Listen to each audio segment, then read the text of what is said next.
Tudo bem? Conforme prometido, hoje nós estamos aqui com o nosso amigo, cutileiro, Paulo Faca, Caldas da Rainha, Pedrão aqui do meu lado, Pedro Galver, na direção, Adriano Bertoni. E é isso. Paulo, primeira vez aqui no nosso ambiente, no nosso espaço. Obrigado. Seja bem-vindo. Você, assim, hoje já é mais do que um profissional, ao meu ver, né? A gente já tem essa, como é que eu vou te dizer, um pouco, algo a mais, né? Pelo esse contato já de família, de filhos. Sim, eu quero já somos agradecer aí de coração a tua presença. Muito obrigado, tá, por ter vindo colaborar com a gente aí, tá? Obrigadão. Mas muita gente que está vendo a gente ainda não conhece o Paulo Não Turno. conhece. Quem é o Paulo Turno? Boa! Quem é o Paulo Tuna? O Paulo Tuna foi um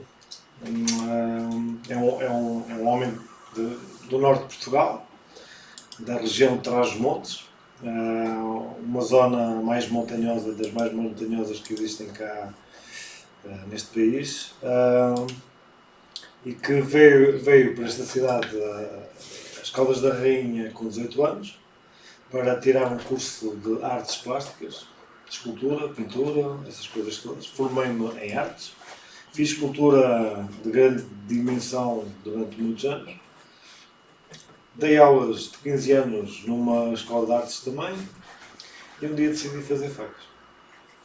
E porquê facas? Por que não? A história não é assim tão linear, não é? Eu já gostava de... Eu venho de um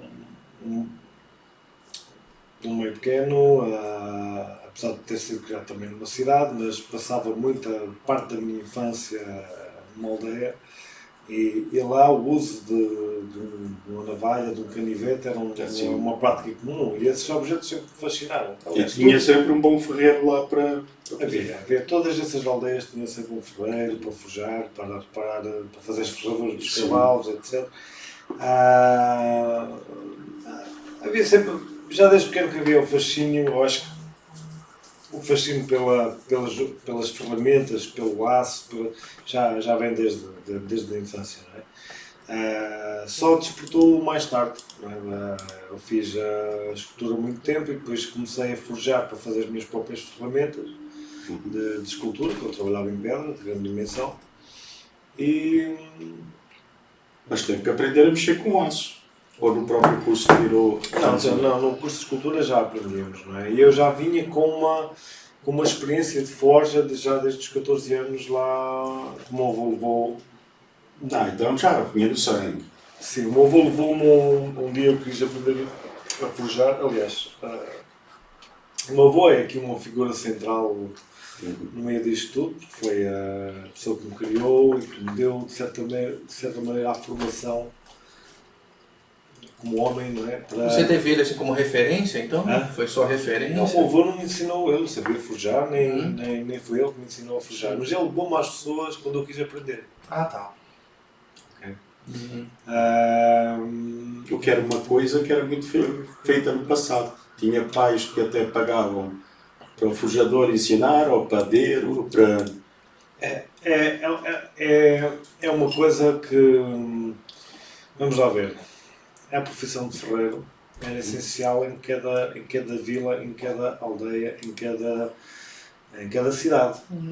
Antes de haver eletricidade, não é? Vamos imaginar que depois houve eletricidade, mas, por exemplo, no interior de Portugal havia casos, eu lembro-me dos meus 4, 5 anos, havia zonas da minha aldeia que não tinham eletricidade, havia pessoas que não tinham eletricidade. Vi na televisão aqui... Por isso estamos a falar...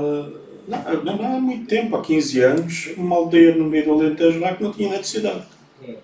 Então, atrás dos montes então, devem ter muitas.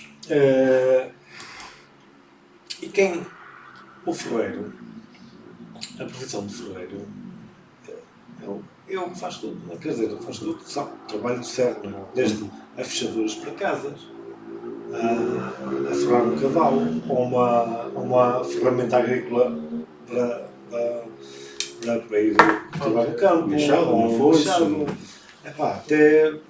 até um prego para pegar uma madeira, etc. Eram eles, basicamente, uma pequena fábrica dentro da aldeia para produzir ferramentas. Não é? E eram, já para não falar, se a gente for muito mais atrás, não é? O ferreiro era uma figura mítica, sempre foi. Porque não se esqueçam que trabalhar na forja, trabalhar o ferro, aço, não é?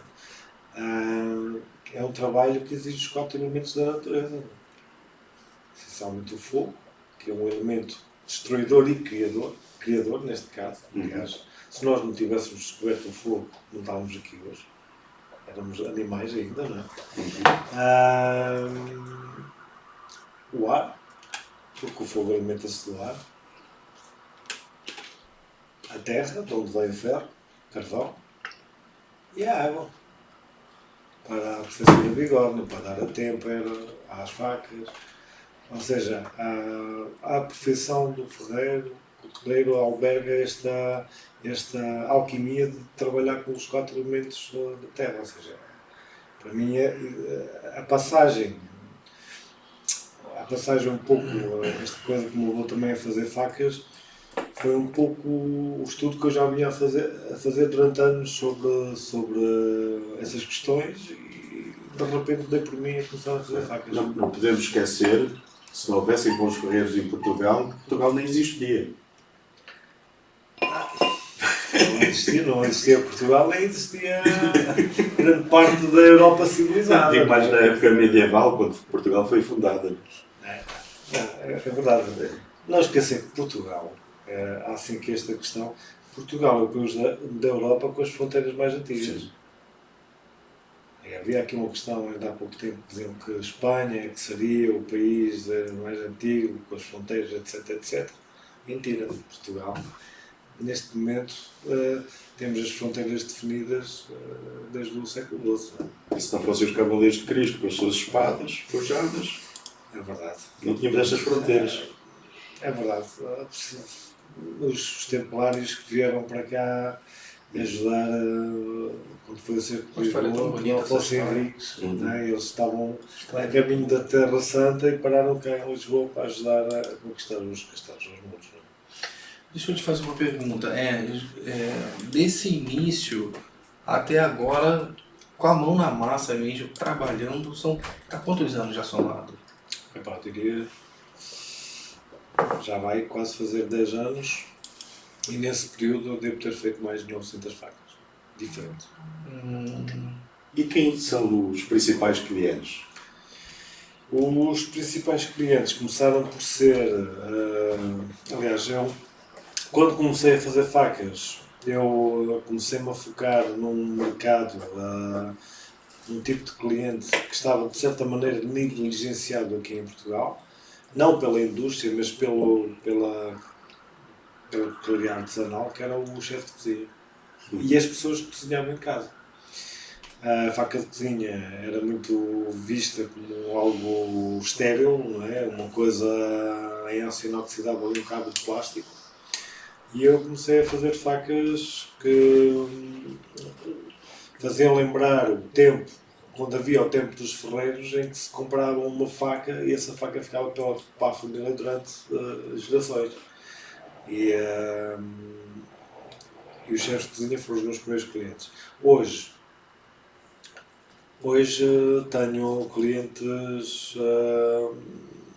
continuo a ter chefes de cozinha, já tenho muitos clientes privados, tenho colecionadores também e as pessoas mais improváveis também. E para que cantos do mundo costumas mandar facas? Neste momento já mandei facas para todos os continentes. Neste momento. Já enviei desde a Nova Zelândia, já enviei para Taiwan. Nova Zelândia? Sim. Já enviei muitas facas para a Europa, para os Estados Unidos, para o Brasil também. Por isso já, pelo menos, não sei, acho que para a Rússia ainda não envio. Interessante. Nessa parte comercial aí, profissional, assim, teve algum fato, algum acontecimento positivo, alguma coisa legal assim que te marcou? Um pedido especial do cliente. Alguma coisa assim que você, nesses 10 anos assim, de... Eu tenho muitos. Mas de repente... Não, há uma história, visto que a gente tem aqui vinho, esta tenho que contar. Eu fui passar umas férias com a família no Douro, que é uma região belíssima de Portugal, onde se faz assim este vinho que está aqui. Então fomos lá a uma vila e à vinda para cá apanhamos um táxi. E o taxista que nos deu boleia, conversa depois a conversa, vinha sentado ao lado dele e... você faz facas? Só um segundinho, só para o pessoal entender. O taxista que nos deu... Boleia. Carona. Boleia é uma carona. Não, tem uma carona. Só para entender. Não carona, mas a gente pegou o táxi para ir da Asa. A conversa desenvolveu-se e ele perguntou, você faz facas? Eu precisava que alguém me fizesse um cutelo, não sei, um cutelo, para desmanchar os porcos. Porque na aldeia ainda tinham o hábito de matar o porco e desmanchá-lo e aproveitar o animal todo. E eu, está bem, não há problema nenhum, eu faço tudo. Disse-lhe o meu preço. Mas eu também produzo vinho e eu produzo vinho, não há problema nenhum. Eu faço o cutelo e então trocamos por vinho. É assim uma troca que eu acho que é saudável. Essa é uma troca medieval mesmo. É uma troca. Eu já fiz muitas trocas à antiga. Por acaso não sou quando já troquei facas por carne, por peixe, por etc. Muita coisa, não é? Eu gosto desse conceito, dessa economia antiga de troca de bem por bem, não é? É do mais honesto e incrível que existe. Não haver dinheiro envolvido. Pô, muito show. Então, continuando a conversa. Ele estava a falar do modelo e eu, como é que quer o tamanho? E ele, não importa o tamanho, deu-me uma lâmina deste tamanho, mas que dê para a minha mão. Ele mostra a mão e a mão só tinha 3 dedos. Eita! Estes dois já tinham ido embora por causa de um acidente agrícola. Opa! Eu vejo a mão dele, não há problema nenhum. Então, mas foi bom ele ter mostrado a mão, né? Foi bom, né? Tivemos algum tempo sem qualquer contacto. E quando eu voltei ao norte, porque a minha cidade natal no norte de Portugal é perto dessa terra, vai ficar uns 20 minutos de carro, ele veio o cutelo. Aliás, eu para fazer esse cutelo andei a cortar até aqui estes 2 dedos e andei a ensaiá-lo só com os 3 dedos para ver se ele tinha mesmo balanço. Firmeza para poder trabalhar. Para poder trabalhar. Então estava lindo. Utilizei madeira nacional, um laço espetacular. Fui lá ter com ele. Bem, a troca foi por 6 garrafões de vinho e 2 garrafões de aguardente. Foi uma maravilha, ficou super contente. Isso é daquelas coisas que fica para a vida, não é? Tenho mais histórias. Porque a questão, não há, eu faço tenho muitas encomendas pela internet, não é? Mas nada como quando nos vêm visitar e nos dizem que andavam, por exemplo, uma senhora idosa, vou ter comigo, e perguntar-me se eu lhe conseguia fazer uma faca parecida com a faca que ela sempre usou nos últimos 30 anos. Só que como era uma lâmina muito fininha, ela já não tinha quase nada na lâmina, era só um fio. Vai molando, vai afinando. Mas eu, pelo formato do cabo, pelo tipo de lâmina, e como eu sou um estudioso do assunto... E era a faca dela do dia a dia, era a faca do dia a dia. Consegui descobrir o tipo de faca, o tipo de modelo e o tipo de fabricante que a produziu. E fiz-lhe uma faca exatamente igual.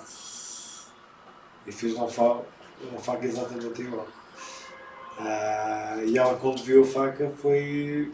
parecia uma criancinha a ver o objeto que a sempre acompanhou, que já cortou centenas de batatas, deu refeições à família toda, etc.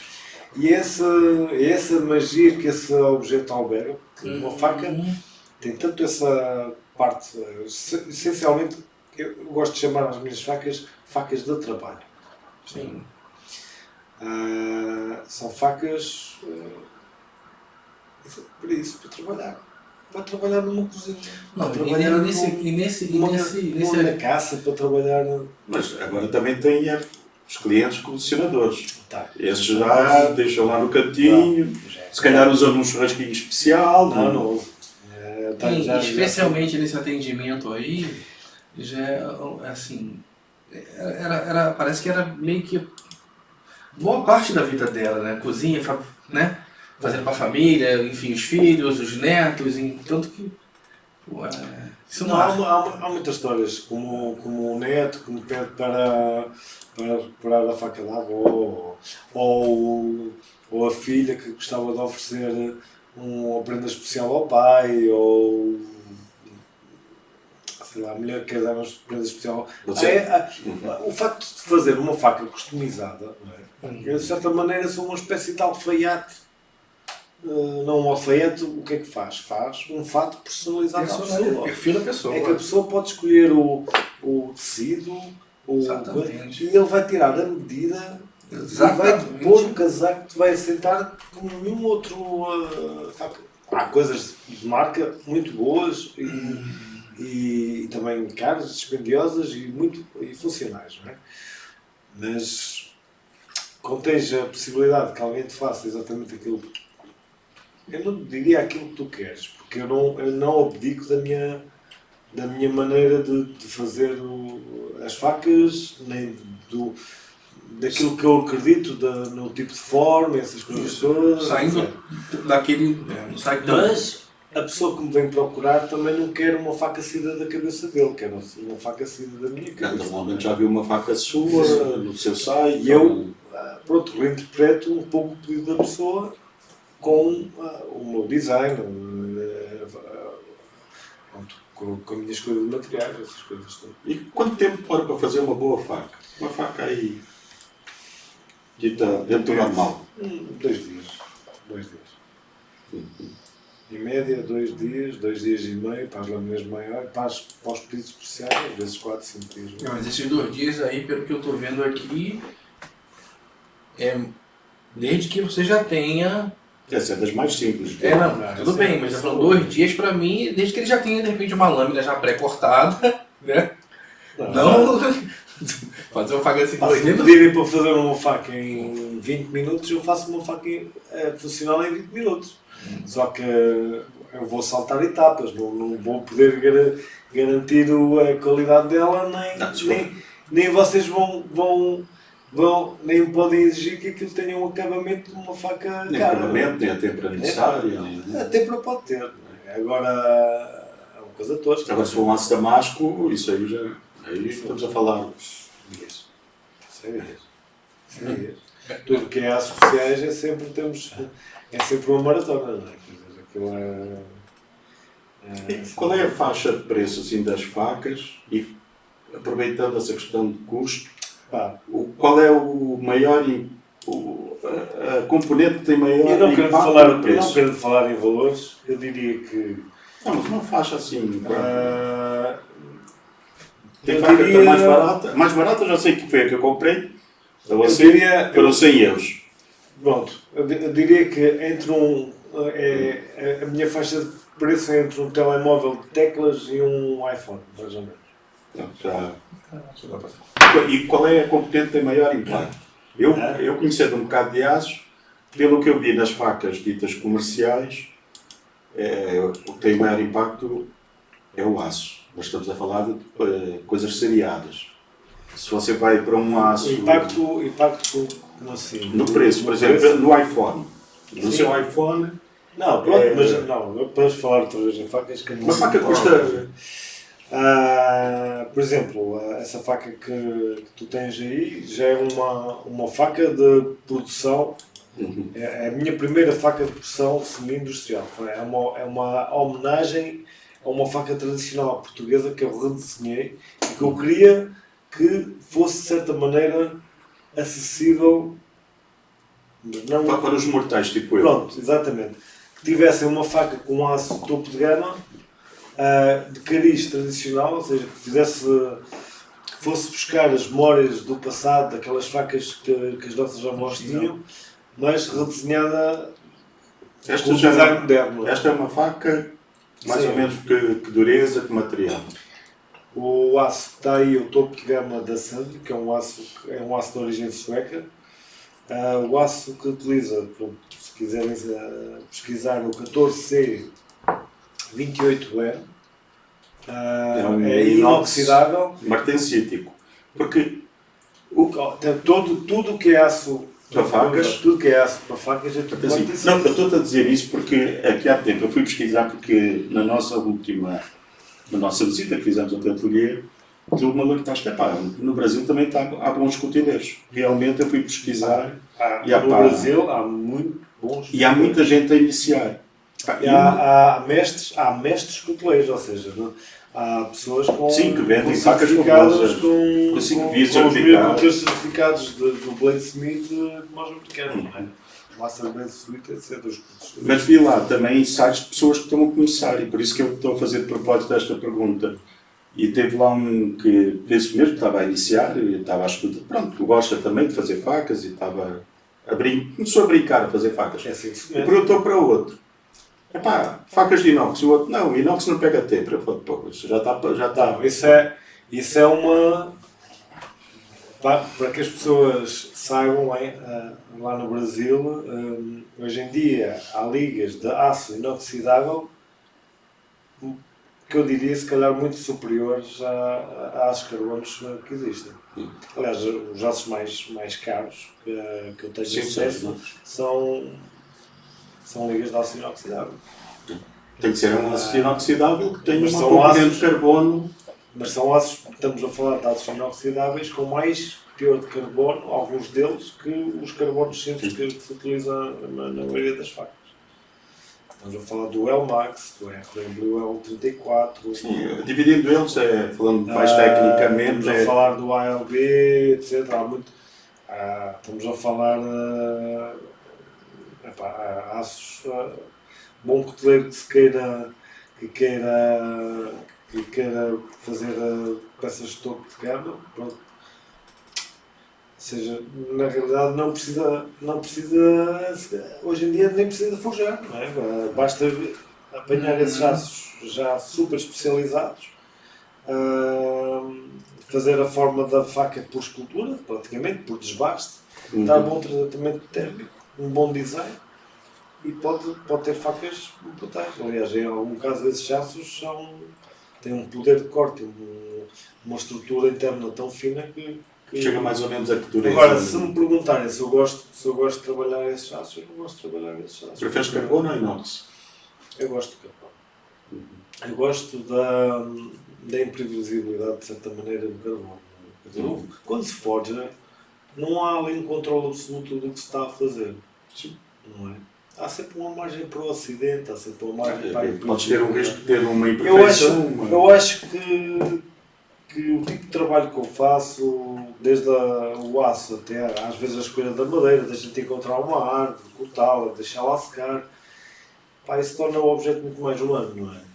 Do que uma faca de aço inoxidável com um cabo de micarta ou madeira estabilizada, seja o que for, pode ter a madeira, mas leva resina. Eu prefiro utilizar materiais naturais e trabalhar Pegar tipo a mola de um caminhão, chegar ali. Não, isso já não. Isso não é viável para quem queira ganhar a vida a fazer facas, não é?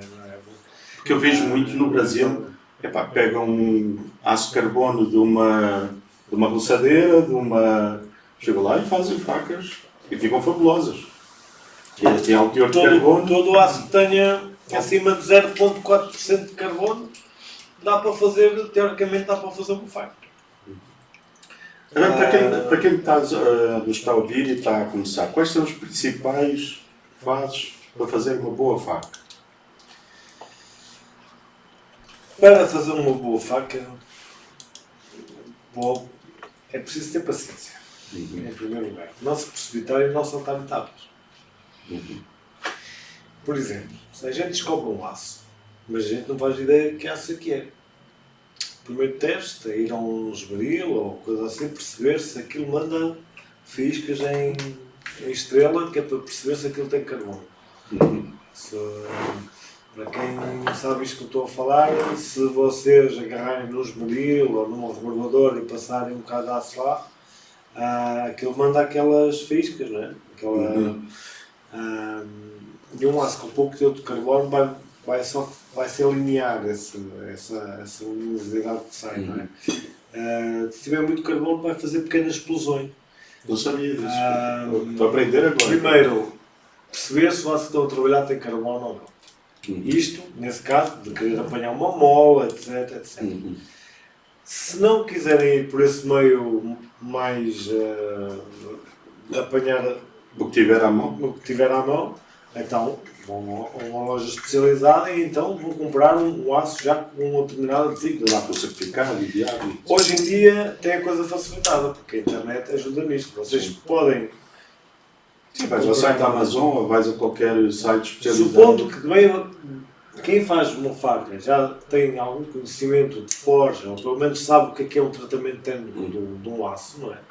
Isto do forjar, do normalizar, do temperar, do revenir, essas coisas, esses termos todos, não é? Tem que perceber um pouco de metalurgia em geral, nem que tenha umas noções básicas, nem que faça... Isso é que é importante, quer dizer, antes de começar a fazer facas é bom pegar essas noções. Tem que ter essas noções, senão vai estar muito tempo, vai estar a perder tempo. Sim. Não é?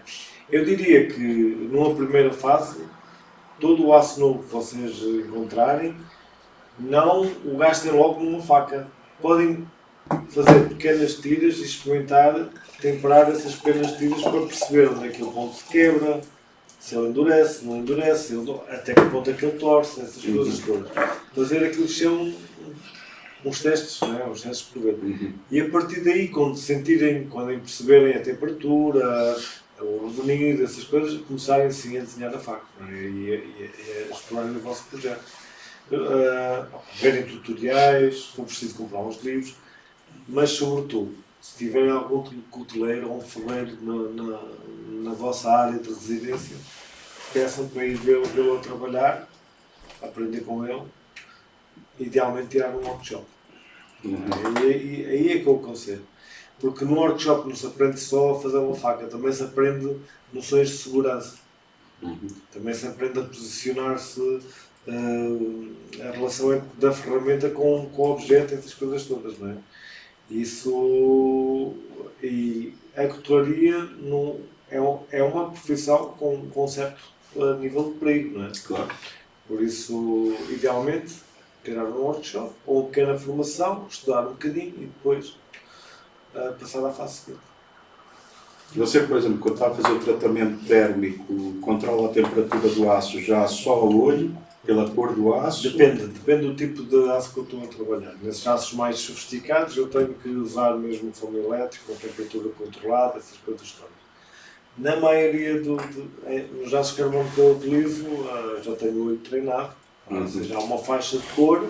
Sim. Cada cor corresponde a um determinado tipo de temperatura. Já sabes que está bom para ir à tempo. Chega uma altura que uma pessoa já fez tantas facas, já tem uma certa percepção que aquela temperatura é que... Então eu faço as temperas preferencialmente sempre ao final do dia, não tenho a oficina mais escura para poder ver as cores de temperatura. Mas pronto, para quem... Se alguém tiver um forno de tempera que tenha essa temperatura toda controlada numa atmosfera fechada, é melhor, não é? Porque é melhor, não diria que é melhor, mas tenho certeza que quando faz a tempera tem aquilo 800, 820, 900, 1000, etc.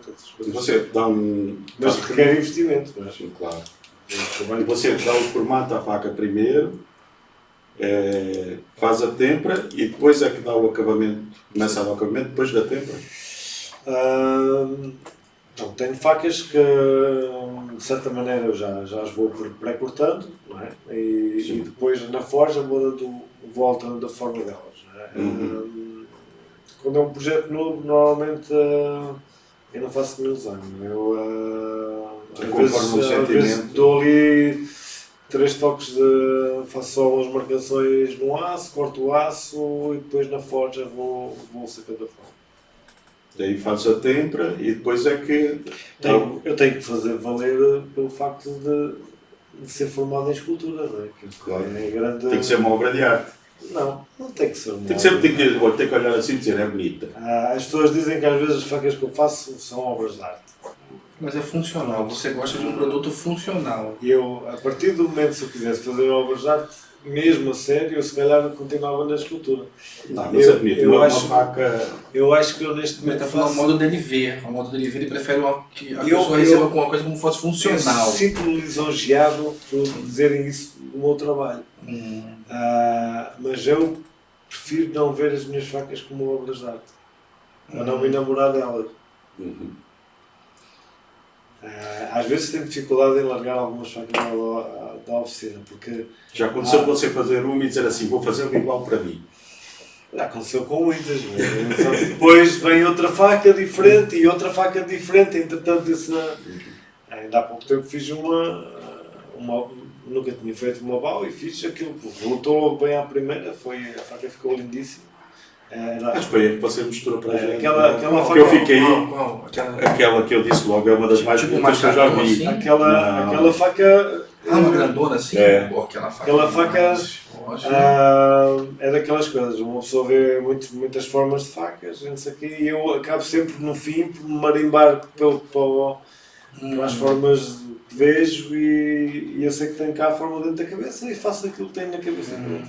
E aquilo foi daqueles trabalhos que correu bem. Ou seja, você já tem uma coleção própria. Eu acho que quem quiser ir ver facas ao meu Instagram, ao Facebook, e se for mesmo lá para baixo, vão ver não sei quantos modelos diferentes, mas se calhar mais de 300 ou 400 modelos diferentes vão ver de facas. Poxa, que legal. E cada uma dessas facas, se eu quisesse fazer uma produção associada, se calhar era possível. Você, assim, esse é mais ou menos por esse assunto que você está falando, você se baseia mais ou menos esse nascer da faca como se fosse uma inspiração? É mais ou menos assim? Não, quer dizer, não é bem uma inspiração? Não é. Parcial, né? Não é. A inspiração surge do trabalho. Vamos lá ver, esta coisa... Porque você falando que você põe peso... O artista, às vezes vem a inspiração. A inspiração, eu diria que não nasce do nada. Às vezes pode nascer, é verdade. Mas a inspiração educa-se com o trabalho, não é? Quer dizer, quanto mais tu experiências... Não é esta faca que você está a segurar. É essa faca. É esta faca. E se quiserem ver esta faca, está no nosso vídeo anterior. Ou seja, já tem... já está a pensar em fazer um igual. Vamos lá ver, eu já investigo sobre facas há mais de 20 anos. Depois quando comecei a fazer facas, eu já sabia o que é que se fazia de certa maneira no mundo todo, não é? Então, porque a minha formação é muito também de investigação, de procurar ideias e essas coisas todas, não é? E eu sempre fui, mas normalmente quando eu foco para uma coisa, eu não largo, não é? E quando eu decidi fazer facas, foi de alma e coração para ali e pronto. Não quer dizer que eu não deixe de desenhar e fazer umas coisas assim. Uma pessoa não pode esquecer a escultura. Você chegou a mostrar algumas espadas antigas que tinha lá e as pessoas que procuram também para fazer. Mas a espada já não é muito a área dele, né? Não, as espadas não é muito a minha área. De vez em quando pedem para restaurar coisas e eu gostava. E já me pediram. Há cliente que chega e Paulo, sim. Quero dar um jeitinho disto. Essa faca aqui, ressuscita essa faca aqui. Sim, há pouco tempo recebi lá uma genuína espada samurai para restaurar. E acabei por ficar com ela porque a pessoa não estava disposta a pagar o restauro. Deixa aí então. Por me deixar ficar. Olha só, eu estou comendo aqui, cacetinho com queijinho, salaminho, com azeitoninha. Vou tirar aqui um bocadinho. Aproveitar esse espaço para falar do nosso patrocínio aqui. Afinal de contas, o negócio, né, não se vive só de recursos próprios, né? Vou falar, vamos ligar um pouquinho. Estás a falar? Eu vou... Então, Vamos pedir para. inclusive as pessoas se sentirem à vontade, de coração aberto e querer participar, ajudar de uma forma, a gente é só entrar em contato. Mas vamos lá, estou aqui falando da certificação digital, tá? Com certificação digital, você brasileiro, ou até pessoas que moram em qualquer lugar do mundo, no exterior, poderá realizar vários atos de forma digital, sem sequer se dirigir ao consulado ou viajar. No caso do Brasil ou qualquer outro lugar. Não perca tempo, adquire já o seu certificado digital e tenha o direito de onde fazer, de onde estiver, procurações públicas, casar, se divorciar, comprar ou vender imóveis, acessar sistema ECAC da Receita Federal, realizar transações bancárias, abrir ou encerrar empresas, até peticionar eletronicamente o advogado, no caso. É isso. Tem aqui o e-mail interceptportugal@gmail.com, que vai estar no final do vídeo. No final e na descrição também. Na descrição também, né? É isso. Obrigado. Paulo, me veio aqui esse papo e tal. Essa parte de... Você falou de funilaria, fogo, ferro e tal. Já se deparou em algum momento que você falou assim, caramba, um momento assim de um acidente, por exemplo, você, né, já aconteceu isso na oficina? Eu tô vendo que tua mão tá perfeita, irmão, tua mão, pelo menos as mãos estão perfeitas aí, porque mexe que bate. Ainda não falta nenhum dedo. Tô vendo que os dedos já estão tudo certinho. Digamos que eu protejo-me, né? Mas também tenho sorte. Já me aconteceu uma vez, bem, já me cortei, aliás, corto-me regularmente. Pois é. Às vezes, só quem não trabalha com ferramentas, já que eu não trabalho com aquelas coisas todas, é que não se deixa.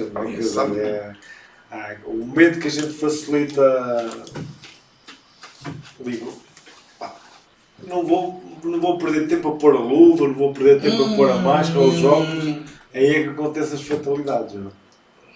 Mas uma vez, eu lembro-me perfeitamente, eu estava a forjar uma peça pesada, não é? E tinha dificuldade em agarrar com o tenaz, não é? O apoio. Na altura ainda não tinha um martelo pilão, era tudo martelo de 1,5 kg. E quando se forja durante muito tempo, não é? Nós também estamos ali a apanhar uma temperatura às vezes de 60 ou 70 graus ali perto da forja. Era um trabalho exaustivo. Eu também já estava. Era numa altura que eu ainda trabalhava na escola e depois do trabalho ia forjar, ia tomar conta da minha filha, à noite ia também forjar. E aconteceu, eu fiz uma pausa para limpar o suor e lembrei-me, olhei para os óculos, vou meter os óculos de proteção. Começo a forjar, a pancada sai mal e aquele lingotezinho incandescente faz assim, e vai-me bater nos óculos. Puxa! Menos mal, porque se eu não tivesse os óculos, hoje era uma pessoa completamente desfigurada. O teu anjinho manda pôr os óculos na hora. É verdade. Eu acho que, de certa maneira, o meu avô está lá a zelar por mim no céu. No caso, já seria uma cicatriz. Provavelmente. Com a temperatura da uma peça a 900 graus bater-te na cara não deve... Não é só uma pequena cicatriz. Não, é um buraco, não é? A vida. E cortes, isso é regular. Cortes, queimadelas. Mesmo com luvas, não é? Eu gasto um par de luvas toda 3 em 3 dias, praticamente. Claro, o Paulo também é um bom entendedor de vinho. Também. Mas alguma coisa. Qual é o melhor vinho para ti? O melhor vinho? O melhor, assim. Se calhar são vinhos que eu ainda não provei, não é? O melhor vinho para mim... Assim, tens um amigo que queres indicar um bom vinho, aquele vinho mesmo que é um... vocês conhecem, mas sou um fã do Clarete, não é? Eu sou Sou fã de um tipo de vinho que se fazia na Idade Esse Média. vinho que é do Porto, Clarete? É do Não, não Porto. tem nada a ver. Ah. O clarete é um tipo de vinho. Ah, tá. O clarete é um tipo de vinho, como há o vinho tinto, como há o branco, Uhum. como há o rosé, como há o espumante, como há o verde, como há o porto, como há o moscatel. Pronto, é um tipo de vinho. É um modo de fazer o vinho. Como há o palhete, como há... pronto, é um vinho mais leve.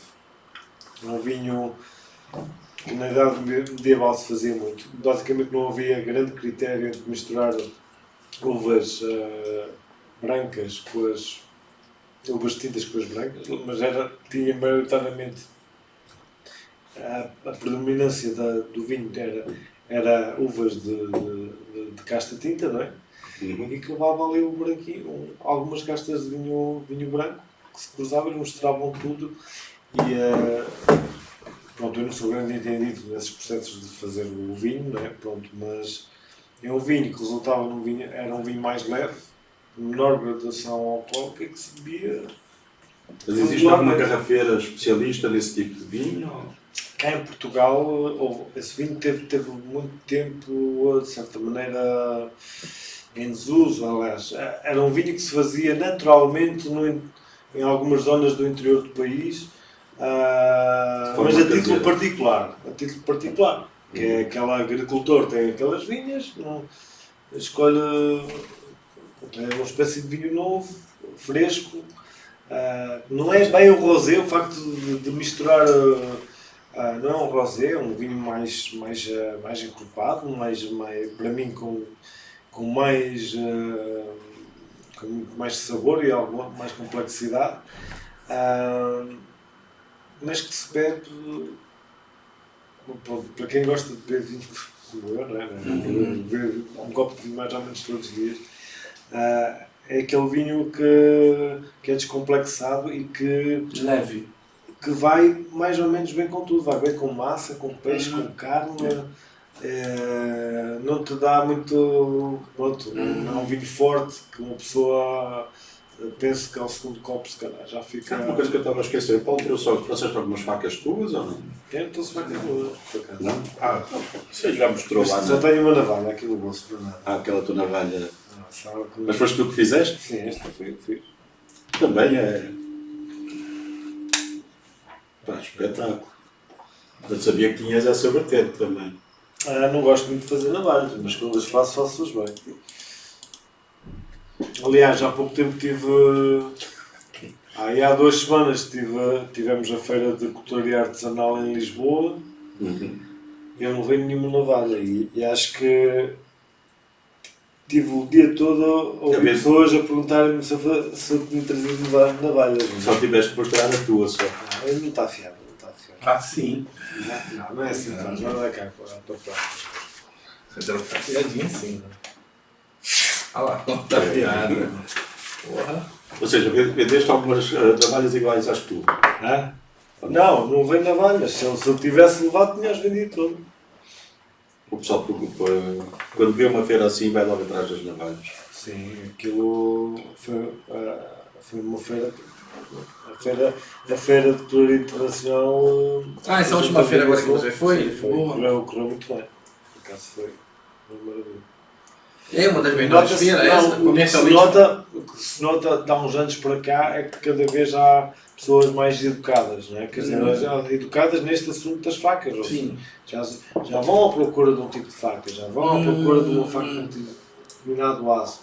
Também com a internet a coisa ajudou muito, mais à mão. Ajudou muito o programa Forjado no Fogo, Forged in Fire. Isso foi um abre-olhos por toda a gente que não dava valor a esse objeto da faca. Não é? Ainda não te convidaram para ir lá?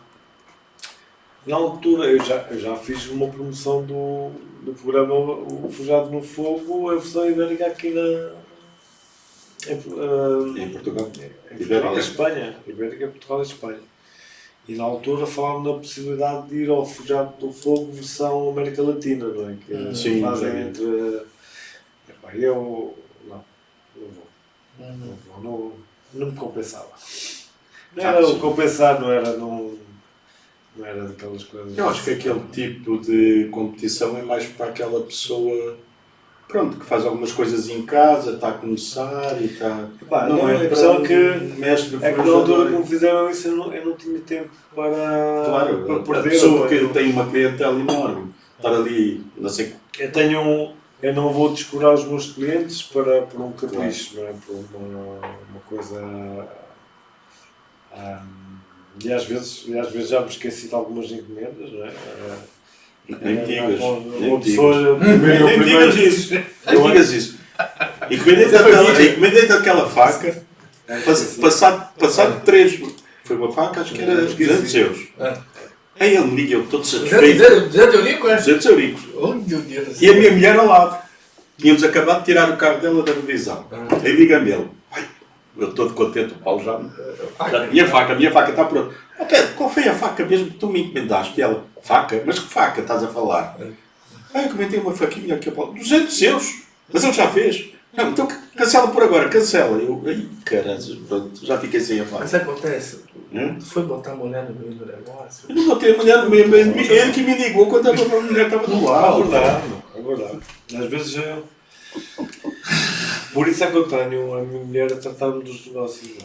Ah, sim, mas é fácil. Ela vê o dinheiro a entrar, não te chateia. Agora, quando eu vou comprar os meus negócios, não posso deixar a mulher saber. Eu não tinha mesmo hipótese, porque eu às vezes anoto as encomendas, não é? Eu lembro que não estás Já no meio da confusão, o bloco vai para um lado, vai para o outro, depois já vem as Não, você já encomendas. tinha falado que estava com as encomendas e estava com uma feira programada também. Ah, tá, Foi foi. isso. Andava. Ele foi vender as minhas facas e a do Carlos também, que eram 2 facas. Não, o Carlos já. O Carlos Tato chegou a... Não. Ele também mudou para a Bélgica. Não. Ele ainda vai ver este vídeo. Ó, É, da tua faca e a minha. Não. Pois é. Não vi encomendas da parte dele. Ainda vou ter que ir lá fazer a minha Bom, faca com falando ele. de outras coisas. Não é? É, Estamos a falar de vinho, não é? é verdade. Vinho. A gente se aproveita salamezinho, Pedro. O quê? Gostosinho salame. Um salaminho francês. É, Adriano, pode ir. Ô Paulo, assim, na minha santa ignorância, nesse assunto, nesse ramo, né? Minha parte comercial, assim, de mim, eu gosto e tal. Assim, eu vejo, né? Um pouco a gente conversou aqui, esse tempo que a gente se conhece, eu vejo que parece assim, que é uma profissão com um tempo meio que limitado. Acho que não só do aspecto físico, para mim é para a saúde também. Então assim, como é que você está agora? Você está com 10 anos de estrada. Estou com 10 anos de estrada. Estou mais velho, não é? Então, Tô assim, mais porra, meu irmão, assim, né? Então, não sei. Como é que você se vê nisso assim? Não sei, eu já conheci, Caramba. conheci ferreiros com 88 anos. a Opa, trabalhar. mas é outra carcaça. Outra Tu, carcaça. tu acabou de falar agora que bebe vinho todo dia. Não bebo vinho todo dia. Não, vinho todo Não dia me é chames- bom, Não me chames bêbado, pá, aqui... Não. um copinho de vinho. Não, eu gosto de beber um copo de vinho à refeição, Sim, que é saudável e é receitado pelos médicos. sim. Uma coisa não tem nada a ver com a outra, não é? Vamos lá Opa. ver, não é? É um trabalho de desgaste? É. Mas para isso é que existe o equipamento de proteção e segurança pessoal, não é? Sim. Eu A vejo- força, tô falando força, sabe?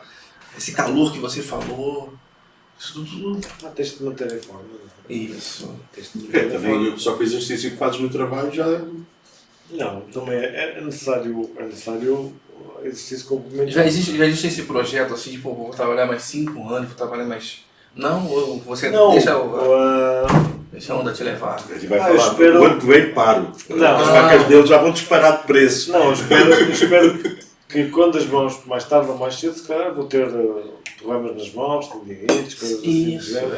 A pessoa sabe de bater, Pedro, ferro. Mas uma pessoa que também posso sair à rua e ser atropelado por ali. Claro. Aliás, Claro. se acontecer qualquer coisa destas duas mãos lá aos meus olhos, acabou a profissão. Uma pessoa tem que estar assegurada, tem que ter cuidados, não é?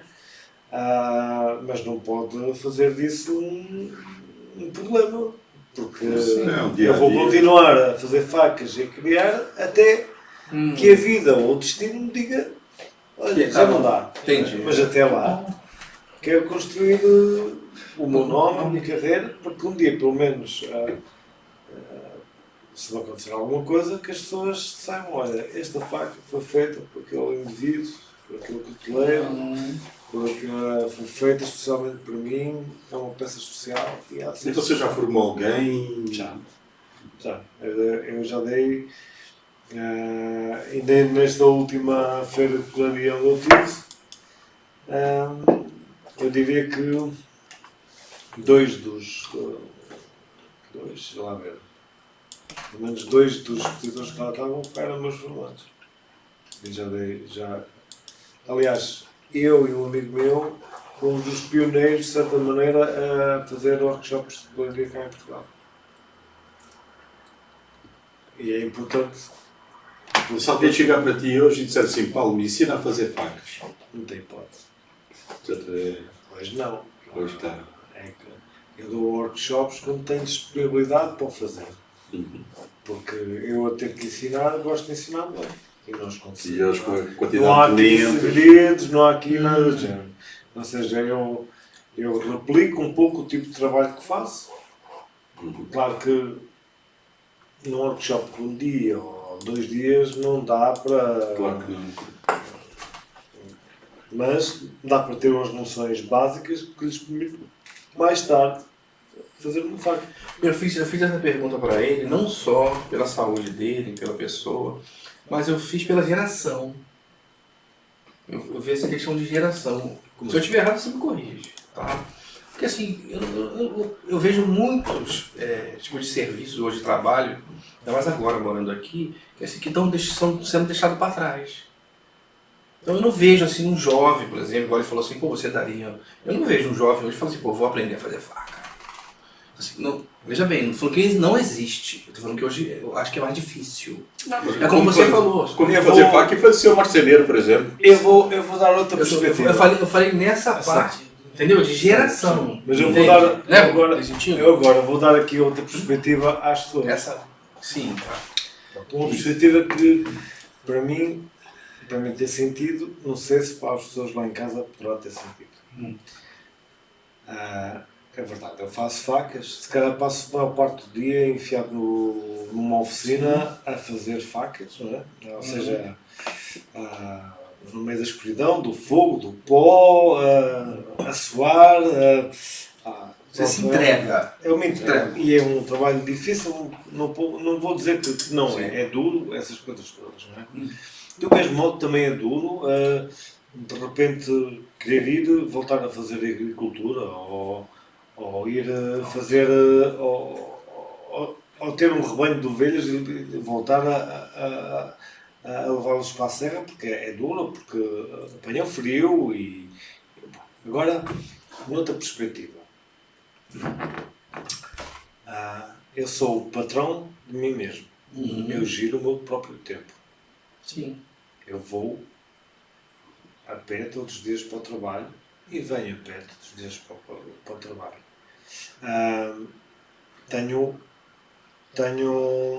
Giro, ou seja, tenho o meu tempo. E depois, se administra o seu tempo. Eu administro o meu tempo. E cada faca que eu faço é uma parte de mim. Ou seja, de certa maneira, cada objeto que me sai das mãos é parte da minha vida. Sim. Então, esses objetos eternizam um momento da minha vida. Sim. Que você valoriza, que eu valorizo, que você fica feliz em realizá-lo. E não é só isso, é o legado que eu deixo na história. Tá. E essa geração que eu estou falando? É o legado falando, que eu deixo na história. Do mesmo modo que eu vou decidir ir para o campo.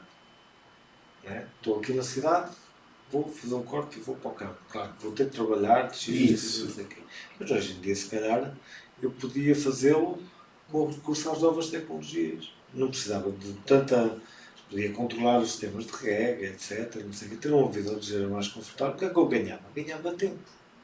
O bem mais precioso nos nossos dias é o tempo. E ganhar tempo a fazer uma coisa que a gente gosta, por muito dura que ela seja, mas desde que a gente goste de fazer essas coisas, isso é ganhar uma coisa que se chama qualidade de vida. Prazer. Porque se isto está ação, o corpo também fica ação. Não é? E para aquela juventude que perde horas e horas e horas a olhar para um ecrã, não é? Eu só os questiono de um modo muito simples. Vocês vão chegar mais tarde, vão pensar nessas horas todas que desperdiçaram quando virem a velhice a aproximar-se. E com essas horas todas que vocês desperdiçaram, podiam ter feito muito mais pela vossa vida e podiam também eternizar a vossa presença aqui na Terra, não é? E pronto, esta é a minha opinião. Então, eu falei pelo fato assim, a gente, como você falou, você deu exemplo, uma comparação o campo, tá, um prazer. Então hoje a gente vê, o tempo vai passando, eu vejo cada vez mais menos pessoas, né, tipo assim, o avô, o pai, não, o avô, o filho, o neto. O neto quer fazer faculdade, ele quer morar em outro país, ele quer morar na cidade. Assim, eu estou vendo cada vez menos, né? Esses jovens de hoje em dia. Isso está a mudar, de certa maneira. E não é.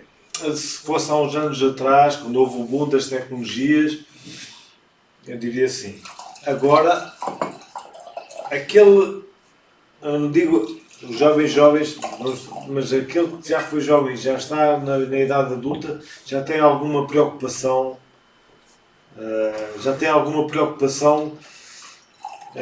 Com essas, com as questões ambientais. A gente está a viver a prazo no mundo, neste momento, não é? E eu cada vez tenho mais pedidos de workshops. Eu nunca tive tantos pedidos de workshops por ano como tenho tido nestes últimos anos. De pedido para aprenderem a fazer facas. Como tenho amigos meus que trabalham em madeira que pedem para aprender. Cada vez há. Porquê? Porque o que acontece? Essas disciplinas tecnológicas, de certa maneira, de há uns anos para cá, desapareceram dos ensinos da escola. Do ensino. Havia as escolas profissionais, etc. Havia essas profissões muito bem definidas já há uns bons anos atrás e isso acabou por desaparecer em favorecimento das tecnologias. O que é certo é que corremos o risco de um dia chegarmos a uma altura, não é? Que não há um canalizador, não há um soldador, não há mão de obra especializada. Hoje em dia, então, eu percebo que essas coisas, isso já se está a passar. Sim. Uma coisa que eu digo muito ao pessoal que veio do Brasil, é assim, pô, não há emprego no Brasil, para que não sei o quê? Eu falei, olha, há emprego. Agora, se você for uma pessoa especializada, um canalizador, um marceneiro, pintor, tem sempre trabalho. Parte elétrica, tem sempre trabalho. Eletricista, sim. Tem sempre trabalho. Tem sempre trabalho. Ou seja, esse tipo de coisas nunca teve em desuso, nem nunca vai estar. Porque vai haver sempre procura. Sim, cada vez mais. Vai sempre à procura de um mecânico, de um eletricista, de um coisa, essas coisas todas, não é? Agora, tudo isso leva tempo a aprender e é necessário trabalho e tem que se pôr as mãos na massa. Se dedicar. Não é? Tem que se dedicar. Mas, como tudo na vida, uma pessoa quando se dedica a uma coisa que gosta, não é bem trabalho, não é? Não é trabalho e prazer, não é? É isso aí. Acho que o vídeo já está ficando longo. E a gente também tem que interagir mais um pouquinho aqui, o nosso lazer, né? Bate-papo, a gente desestressar, que o dia hoje foi... graças a Deus. É normal. Estou costumando dizer ultimamente... Com este vinhozinho agora e com estes petiscos. Eu estou costumando dizer ultimamente que... Assim, não ultimamente, assim, eu me sinto, além de privilegiado, muito grato. As pessoas têm maneira de falar em riquezas, né? Eu falo assim, porra, cara, não, eu estou rico, eu estou respirando, eu estou enxergando, né? Eu estou escutando. Então, que vier é lucro. O que vier é lucro. Né? É isso mesmo. Aí, poxa, saúde. É isso mesmo. Olha Então, a nossa. A nossa. Valeu, Paulão. Paulão, obrigado por ter vindo. Convite. Poxa. E que venham muito mais facas. Oi. Cada vez mais. Mais eventos, mais feira, mais Workshops. entrevistas. É, Mais tarde ou mais cedo tenho que voltar. E o próximo Pode Juntos vai ser... A gente pode falar com o nosso amigo, o pessoal da área de saúde também, né? Na área de saúde. É, Fazer Parte- surpresa. Vamos... uma parte de medicina alternativa, a parte estética. A gente tá desse jeito. Gente, Obrigado. Opa! Parte da O que temos diretoria. aqui? Caramba. Vamos lá. Rapaz, 44 minutos. O vídeo do workshop do Paulo. Tá, né? Uhum. Não é isso, diretor? Maravilha. Gente, obrigado aí Obrigado. pela Obrigado ao atenção, Paulo. pelo carinho. Ó, lembrei aqui, um detalhe simples e importante. Bom, a gente pode deixar seu e-mail ou contato para quem quiser comprar suas facas. Deixa aqui, né? Tem lá o meu site. Então já deixa o link do site Vamos do deixar Paulo. o site do Paulo. Mas, gente, por favor, a força que a gente está pedindo nesse momento é para se inscrever, para dar o like, apertar o sininho e compartilhar com os amigos. Tá? Dá essa moral para a equipe aí. Pode juntos, agradece a todos, tá? Fique com Deus. Beijo no coração aí. Boa noite.